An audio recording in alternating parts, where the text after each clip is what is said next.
Bismillahirrahmanirrahim. Assalamualaikum warahmatullahi wabarakatuh. Alhamdulillahirabbil alamin. Wassalatu wassalamu ala asyrafil anbiya'i wal mursalin. Sayyidil awwalin wal akhirin wa khatamin nabiyyin sayyidina Muhammadin wa ala alihi wa sahbihi ajma'in. Amma ba'd. Bagaimana kabar santri dan santriwan yang ada di rumah? Mudah-mudahan selalu dalam keadaan sehat walafiat berserta dengan keluarganya semuanya. Amin ya Allah ya Rabbal Alamin. Langsung saja insya Allah pada kesempatan yang berarti yang kedua ya. Yang kedua ini kita akan belajar mengenai fikih terkait dengan jenazah. Silakan dibuka PDF ataupun PowerPoint yang ada, yang sudah kalian download materinya. Supaya mensinkronkan dan kalian dimudahkan untuk memahaminya. Oke, saya langsung saja beralih ke PDF ataupun PowerPoint. Bismillahirrahmanirrahim. Al-babu tsani, bab yang kedua, yaitu al-janaiz, terkait dengan jenazah. Kita langsung saja lihat yang berikutnya. Tajhizul mayyit, persiapan terkait dengan mayit. Apa saja? Di sini terkait dengan kewajiban seorang muslim terhadap jenazah.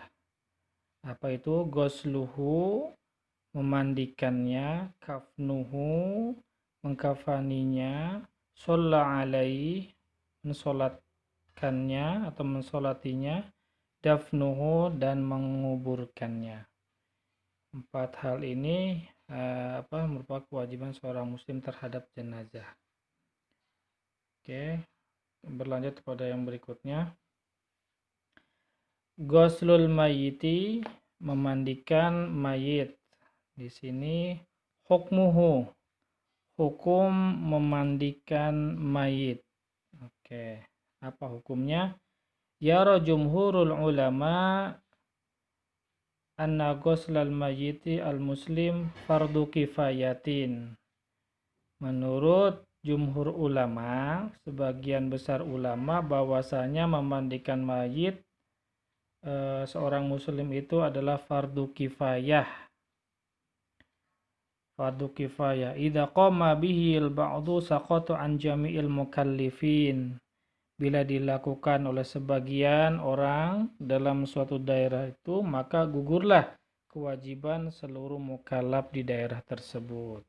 Jadi hukumnya adalah fardu kifayah. Oke, cukup ya. Berikutnya, man yajibu ghusluhu wa man la yajib. Siapa saja yang wajib dimandikan dan yang tidak. Yajibu ghuslul mayyiti al-muslim, wajib memandikan mayit seorang muslim itu alladzi lam yuqtal fi ma'arakati bi aidil kuffar, yang seorang muslim tersebut yang tidak terbunuh di medan perang oleh orang kafir. Jadi bila ada seorang muslim yang tidak terbunuh di medan perang, maka wajib untuk dimandikan ketika beliau meninggal. Oke, dilanjut. Asyahidu la yaghsilu, seorang yang mati syahid itu tidak dimandikan, tidak wajib dimandikan. Asyahidu ladzi qutila bi aidil kafarati fil ma'arakati la yaghsilu walau kana junuban. Seorang yang mati syahid karena terbunuh di medan perang oleh orang kafir, maka tidaklah diwajibkan untuk dimandikan, walau kana junuban, walau dalam keadaan junub. Akan tetapi cukup berikutnya, yaitu wa yakfunu fi siyabihi sholihah lil kafani. Jadi cukup dikafani saja. Wa yadfunu fi dimaihi wa la yaghsilu syai'um minha. Selain dikafani kemudian dikuburkan atau dimakamkan walau masih bersimpah darah. Wala yaksilu syai'um minha, dan tanpa dimakamkan, tanpa dibasuh sedikit pun. Jadi dibiarkan saja darahnya bersimpah, dikarenakan itu terdapat di dalam hadis yang nanti darahnya Masya Allah akan menjadi saksi bagi seorang yang syahid tersebut, menjadi sebuah yang sangat harum nanti di yaumil qiyamah. Rawi Ahmad sebagaimana diriwayatkan dari Imam Ahmad, anna Rasulullah sallallahu alaihi wasallam qol, bahwasanya Rasulullah sallallahu alaihi wasallam bersabda, la tagsiluhum fa inna kulla jarhin au kulla damin yafuhu miskan yaumal qiyamah.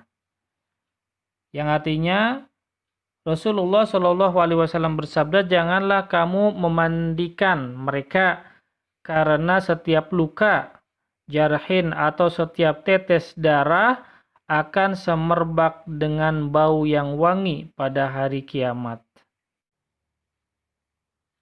Itu sehingga seorang yang mati syahid tidaklah diwajibkan untuk dimandikan, akan tetapi cukup dikafani dan dikuburkan walaupun dalam keadaan bersimpah darah. Berikutnya, asyuhada'ul ladina yagsiluna wa yusalli alaihim. Para syuhada yang dimandikan dan disolati. Siapa saja? Alladina lam yaqtulu fil ma'arakati bi aidil kufar. Yaitu orang-orang yang yang tidak terbunuh di medan perang oleh orang-orang kafir. Faqad atlaqa syari'u alaihim lafdhu syuhada. Dan mereka yang walaupun tidak terbunuh di medan perang ini tetap dikasih dikatakan sebagai syuhada. Paham sampai di sini? Wa haula'i yagsiluna wa yusalli alaihim, dan mereka inilah yang dimandikan dan juga disolati. Walaupun mereka syuhada, tapi tetap dimandikan dan juga disolati. Sedangkan yang sebelumnya yang meninggal di medan perang, maka tidak wajib untuk dimandikan. Kalau ini tetap walaupun tidak meninggal di medan perang, tapi suatu saat meninggal, maka orang tersebut tetap dikatakan syuhada dan dimandikan kemudian disolati. Sebagaimana faqad ghasala Rasulullah sallallahu alaihi wasallam man mata minhum fi hayatihi, yaitu Rasulullah sallallahu alaihi wasallam memandikan mereka, sebagian dari mereka ketika mereka meninggal. Walaupun tidak di medan perang, atau tidak meninggal di medan perang, mereka dimandikan oleh Nabi Shallallahu Alaihi Wasallam. Ini menunjukkan bahwasanya para syuhada inilah yang dimandikan dan disolati, yang tidak meninggal di medan perang. Di situ terdapat hadis Nabi Shallallahu Alaihi Wasallam, anna Nabi Shallallahu Alaihi Wasallam maqal, asyhadatu sab'un siwa al-qatli fisabilillah. Al-mat'unu syahidun, al-ghariku syahidun, wa sahibu dhatil janbi syahidun, wal mabtunu syahidun, wa sahibul hariq syahidun, walladhi yamutu tahtal hadmi syahidun, wal mar'atu tamutu bi jum'i syahidun. Yang artinya mati syahid selain yang terbunuh di jalan Allah itu ada 7. Mati karena penyakit taun, syahid. Mati karena tenggelam, syahid. Mati karena sakit tulang rusuk, syahid. Mati karena sakit di dalam perut, syahid. Mati karena terbakar, syahid. Mati karena tertimpa bangunan, syahid. Dan wanita yang mati karena mengandung atau melahirkan juga ia syahid. Rawahu Abu Dawud. Sehingga para syuhada inilah yang ketika meninggal mereka akan dimandikan dan juga disolati. Berikutnya, al-kafiru la yagsilu. Seorang kafir itu tidaklah perlu untuk dimandikan. La yajibu 'alal muslimi ayyagsila al-kafir. Seorang muslim itu tidaklah wajib untuk memandikan seorang kafir ketika dia meninggal atau dia mati. Oke. Jika seorang kafir mati, maka bagi seorang muslim tidaklah ada kewajiban untuk memandikannya. Sedangkan ada lagi perkataan yang wajawazuhu ba'duhum, sedangkan sebagian yang lainnya itu membolehkan untuk memandikan orang kafir ketika meninggal. Oke, berikutnya sifatul gusli. Oke, berikutnya sifatul gusli. Apa saja? Situ yang pertama adalah an-niyah. Jelas diperlukan niat karena kita mengetahui innamal a'malu binniyat. Berikutnya tajridu siyabul mayyit wa yasturu auratahu. Melepaskan pakaian mayit, si mayit, dan juga menutupi auratnya. Oke, mulai melepaskan pakaian mayitnya, kemudian auratnya tetap ditutupi. Berikutnya ta'mimu badanil mayit bil ma'i marratan wahidah. Membasuh seluruh badan atau anggota tubuh mayit dengan air dengan sekali basuhan. Oke, dibasuh seluruhnya dengan sekali basuhan seluruh anggota tubuh si mayit. Yang berikutnya adalah ayakuna al-ghasilu siqotan aminan solihan. Bahwasanya bagi seorang yang akan memandikan itu hendaklah dia itu orang yang yang dapat dipercaya, yang orang yang soleh. Oke. Lalu berikutnya adalah ansara batnil mayyiti asron rafiqon. Jadi maksudnya menekan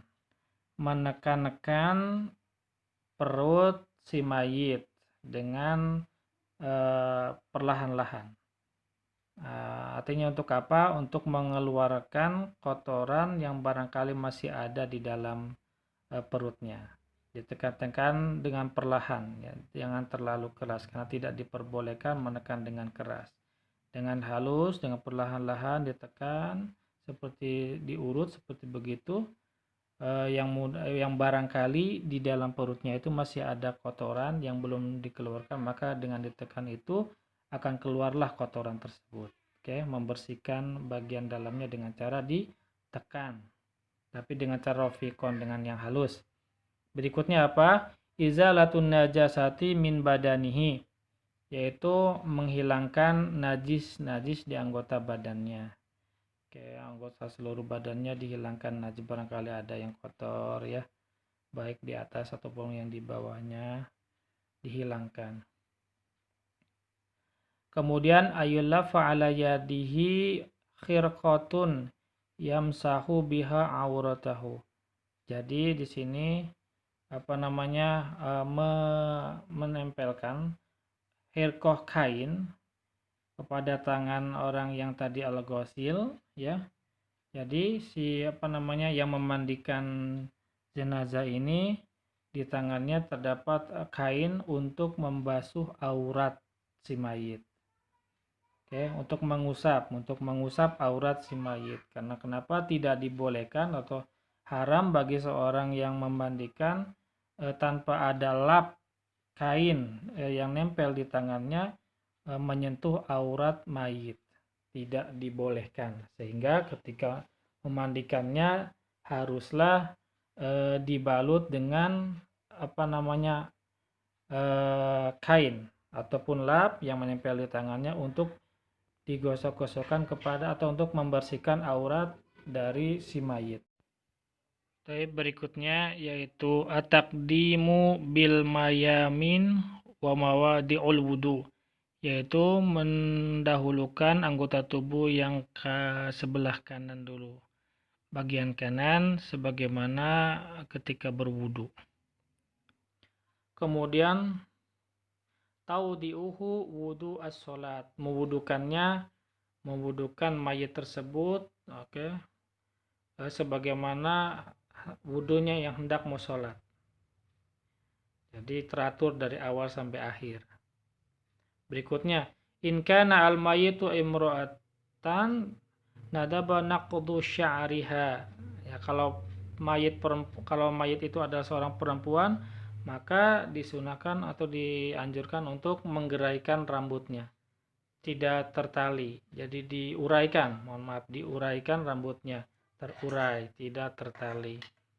Kemudian ayagsilahu salasan au khamsan au sab'an au aksaro min zalika bil ma'i wasadrin au asobun. Memandikannya, gitu, membasuhnya itu 3 kali, atau bisa juga 5 kali, atau juga bisa 7 kali basuhan, atau lebih dengan air. Sidrin itu seperti daun-daunan yang memberikan harum, ada wangi-wangian. Ya. Kalau mungkin di masyarakat biasanya dengan pakai kembang gitu ya. Kalau di masyarakat yang beredar biasanya ada air yang pakai kembang-kembang untuk mewangikan air tersebut. Awis sabun, atau bisa juga dengan menggunakan sabun ketika memandikannya. Jadi dimandikannya, dibasuhnya mungkin 3 kali bisa, ataupun mungkin 5 kali, ataupun 7 kali, ataupun lebih, tergantung kebutuhannya yang diperlukannya. Wa fil akhirati bisyai'in min kafur. Nah, kemudian di akhirnya itu dengan memakai kafur barus. Dengan memakai kafur barus, supaya apa? Untuk memberikan wangi-wangian. Dan kemudian at-tayammum lil mayit indal ajzi anil ma.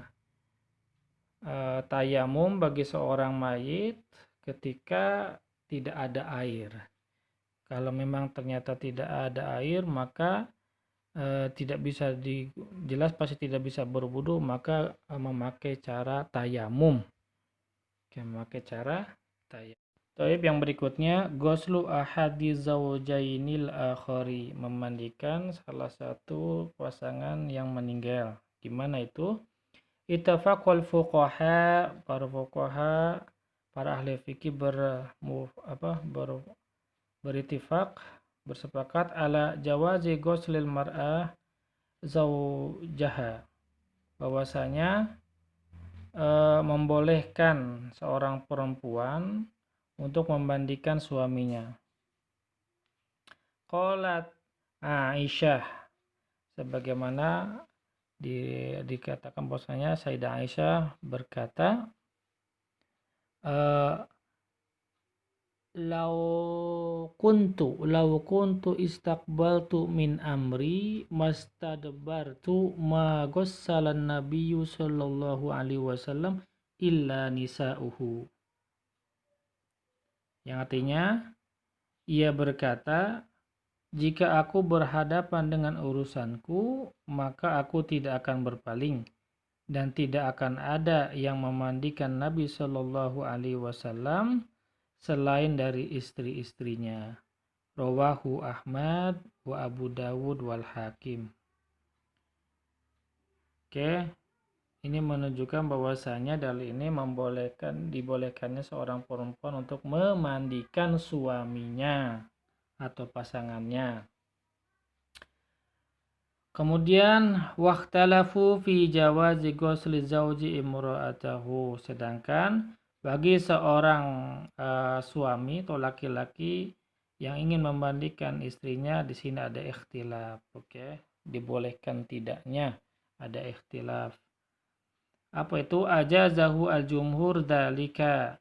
Ada menurut jumhur, sebagian mayoritas ulama itu membolehkan. Apa? Sebagaimana riwayat dari yang man ghusala ali Fatimah radhiyallahu anha. Sebagaimana ada kisah bahwasanya Sayyidina